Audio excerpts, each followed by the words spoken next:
मी निलेपा पाटील, या माझ्या सासूबाई शकुंतला पाटील. आम्ही इथे सावरकर नगरला पंक्ती कोऑपरेटिव्ह सोसायटीमध्ये राहतो. आणि माझी सूनबाई कविता पाटील, तिला आता आजारी असल्यामुळे येऊ शकली नाही.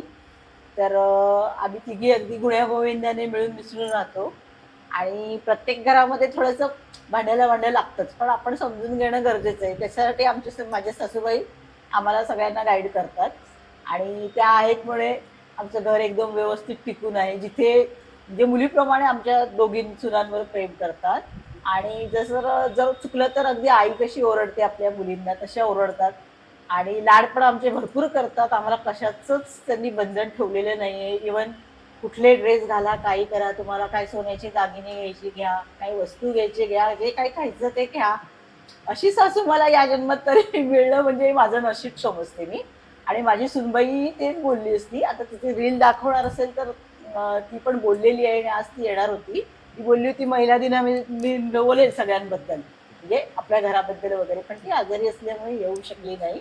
त्यामुळे तुम्हाला आमची फॅमिली कशी वाटली याचा फीडबॅक तुम्ही डॉक्टरांना द्याल अशी अपेक्षा. आम्हाला सदानंद हे आयुर्वेद राजाश्रय हे माहीत नव्हतं. माझे मिस्टर असे म्हणजे माझ्या सासूबाईंना खूप बरं नव्हतं, त्यांना चालता वगैरे येत नव्हतं, अक्षरशः म्हणजे अंथरुणाला होते असं म्हणलं तरी योग्य ठरेल. पण मग माझ्या मिस्टरांना असे फिरत असताना हे दिसलं बोर्ड, मग ते यांना घेऊन आले माझ्या सासूबाईंना. तर माझ्या सासूबाईंना एवढी चांगली ट्रीटमेंट दिली डॉक्टर अक्षता पंडित यांनी, की त्या 1.5 महिन्यातच 1.25 महिन्यात चालायला लागल्या. आणि त्याच्यानंतर माझ्या सासूबाईंनी मला आग्रह केला, मला पण प्रॉब्लेम आहे कमरेचा आणि असा जरा जॉईंट्स वगैरेचा.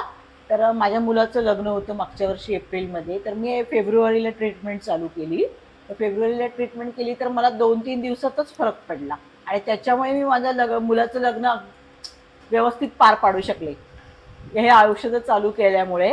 आणि त्याच्यानंतर माझ्या सुनेलाही मी इकडे आणलं, कारण की पुढच्या दृष्टीने म्हणजे मुलांच्या वगैरे किंवा तिचं आपल्यासारखं काही त्रास होऊ नये तिला, या दृष्टीने मी तिलाही इकडे आणलं. आता तीही ट्रीटमेंट घेते आहे. इवन मी माझ्या मुलालाही आणलं. आणि माझ्या सासूबाईंना आम्ही ऑक्टोबर महिन्यामध्ये पूर्ण काय म्हणतात तो त्याला पंचकर्माची पूर्ण ट्रीटमेंट दिली. तेव्हापासून माझ्या सासूबाईंना अजून व्यवस्थित वाटायला लागलं, फरक पडला आणि ते चालू लागल्या. तर आता आम्हाला अजूनही म्हणजे असं वाटतं की इथे येऊन आपण जसं चांगलं झालं तसं अनेकांना आपण सांगावं. तसं आम्ही सगळ्यांना सांगतो. आणि माझे जे जितके ओळखीचे तिकडे सगळ्यांना मी सांगितलं. आता काही आलेत, काहींना यायची इच्छा आहे पण काही प्रॉब्लेम असल्यामुळे येऊ शकत नाही. पण आता आम्हाला त्यांनाही आणायचं की एवढे चांगले उपचार आपल्याला इथे अवेलेबल आहे, तर पण आपण ॲलोपॅथीकडे का जावे, त्याच्यामुळे आपल्याला साईड इफेक्ट्स पण आहेत. तर आपण इथेच आपली ट्रीटमेंट चांगली घ्यावी. आणि डॉक्टर पण एवढ्या म्हटलं घरच्यासारखी आपल्याला ट्रीटमेंट देतात की असं वाटतच नाही आपल्याला की आपण कुठे डॉक्टरकडे गेलो आहे. कारण ते एवढे समजून सांगतात आणि आपल्याला घरासारखंच अगदी ट्रीट केलं जातं. त्यामुळे माझ्या सासूबाईंचे तर आशीर्वाद त्यांच्या मागे सदैव आहेत आणि माझ्या त्या मैत्रिणीसारख्या आहेत. त्यामुळे मी आशीर्वाद देऊ शकत नाही, पण मी त्यांना कॉंग्रॅच्युलेशन आणि हे करू शकते, एवढंच माझं म्हणणं आहे.